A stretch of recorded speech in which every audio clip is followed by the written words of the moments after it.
একবার মহাত্মা গৌতম বুদ্ধের কাছে এক রাজকুমার আসেন এবং বলেন, হে বুদ্ধ, আপনি সবসময় সবাইকে বলতে থাকেন যে ধ্যান করো, ধ্যান করো, কিন্তু ধ্যান করা তো দূরের কথা, আমি তো কিছু সময়ের জন্য চোখ বন্ধ করে শান্তিতে বসতেই পারি না।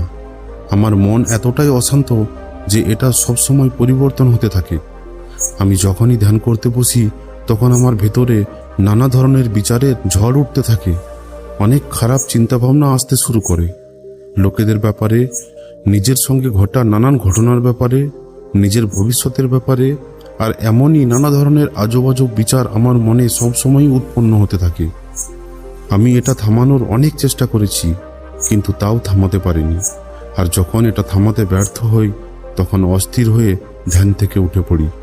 মহাত্মা বুদ্ধ, আপনি আমার এই সমস্যার কোনো সমাধান বলুন। বুদ্ধ বললেন, এটার আমি কি সমাধান বলতে পারি? ভাবো, এটা তোমারই মন, আর এটা তোমাকে কিছুক্ষণের জন্য চোখ বন্ধ করে থাকতে দেয় না। কতটা স্বাধীন করে রেখেছ একে।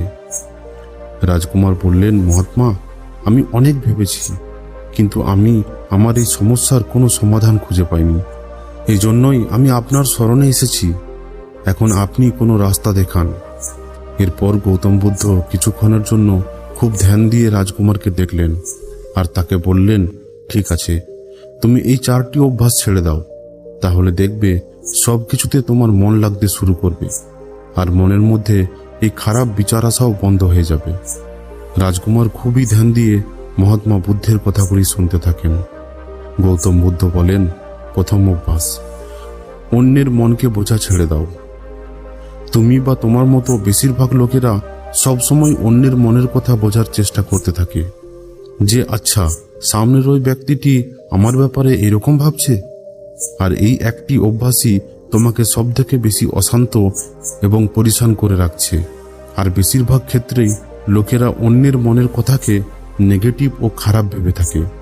যেমন বেশিরভাগ মানুষই ভেবে থাকে যে লোকেরা তার উন্নতিতে জ্বলে, তাকে নিচা দেখানোর চেষ্টা করে, তাকে পছন্দ করে না, তার সাহায্য করতে চায় না। আর এমনই জানি না কত নেগেটিভ বিচার এরা অন্যের প্রতি নিজের মনের মধ্যে বসিয়ে নেয়। এরপর তাদের ব্যাপারেই ভাবতে থাকে, তারা বদলা নেওয়ার উপায় ভাবতে থাকে, তাদের নিচা দেখানোর সুযোগ খুঁজতে থাকে। আর অন্যদের প্রতি এই নেগেটিভ সোচ বিচার তাকে দুঃখী করে। এরপর এরা নিজেকে অশান্ত অনুভব করে। এই জন্যই অন্যরা কি ভাবছে তার অনুমান করা বন্ধ করো। অন্যের মনের মধ্যে কি বিচার উৎপন্ন হচ্ছে তা বোঝা বন্ধ করো। যদি বুঝতেই হয় তাহলে নিজের মনকে বুঝতে শুরু করো, যে তোমার মনের মধ্যে কি চলছে।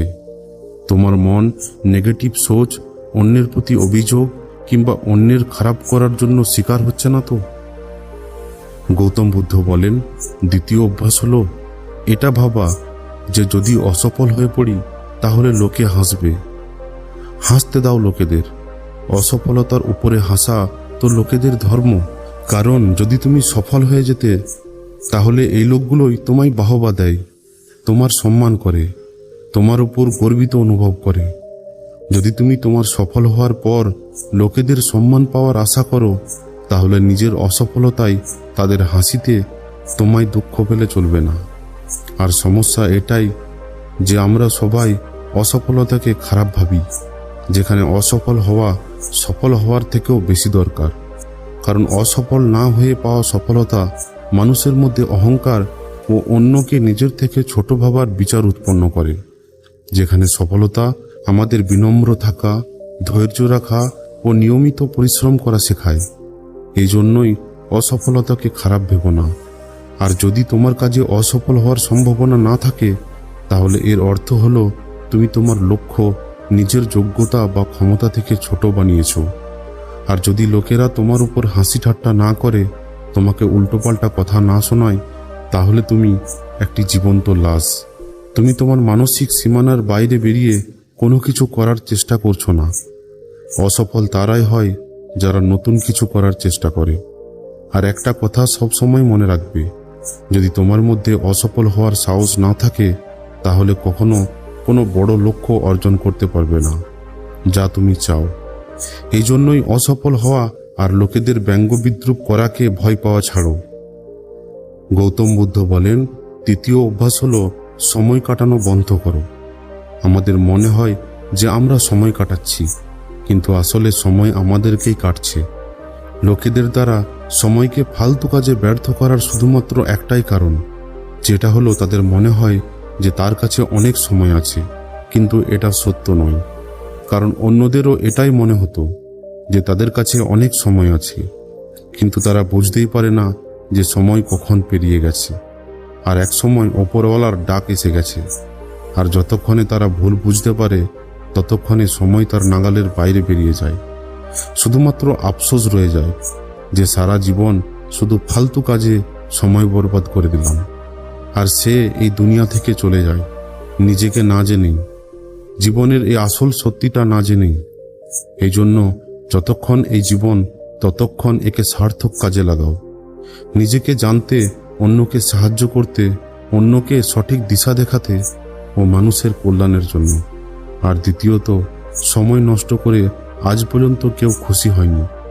যদিও সময় কাটার ফলে তুমি ক্ষণিকের জন্য তো খুশি অনুভব করতে পারো, কিন্তু যখন তুমি বুঝতে পারো যে অনেক সময় বরবাদ হয়ে গেছে, তখন নিজের ওপর ক্রোধ হতে থাকে এবং আফসোস ও আত্মগ্লানিতে ভেঙে পড়ো।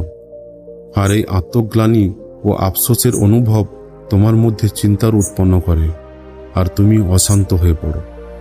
সবসময়ই ওই ভুলের ব্যাপারে ভাবতে শুরু করো। এরপর তোমার কোনো কাজে মন লাগতে চায় না, আর তুমি উদাস হয়ে থাকো।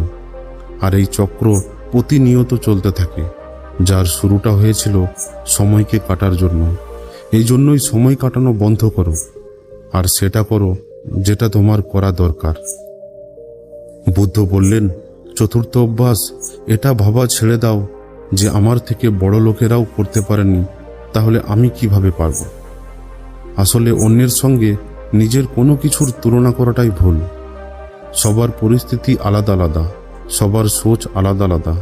আর অন্যরা যদি না করতে পারে তাহলে কি হবে? হতে পারে তুমিই পারবে। কারণ বেশিরভাগ তারাই ইতিহাস সৃষ্টি করে যার থেকে বেশি আশা করা যায় না। আর হতে পারে যাকে তুমি বড় ভাবছিলে, যাকে তুমি ভেবেছিলে যে সে খুব পরিশ্রম করেছে, খুব চেষ্টা করেছে, হতে পারে সে এতটা চেষ্টাই করেনি, শুধুমাত্র পরিশ্রম করার নাটক করেছে। কারণ বেশিরভাগ লোক কখনো ততটা পরিশ্রম করে না যতটা তার লক্ষ্য পূরণ করার জন্য দরকার। আর অন্যদের সামনে এটা দেখানোর চেষ্টা করে যে আমি তো খুব পরিশ্রম করেছি, কিন্তু আমার ভাগ্য খারাপ ছিল।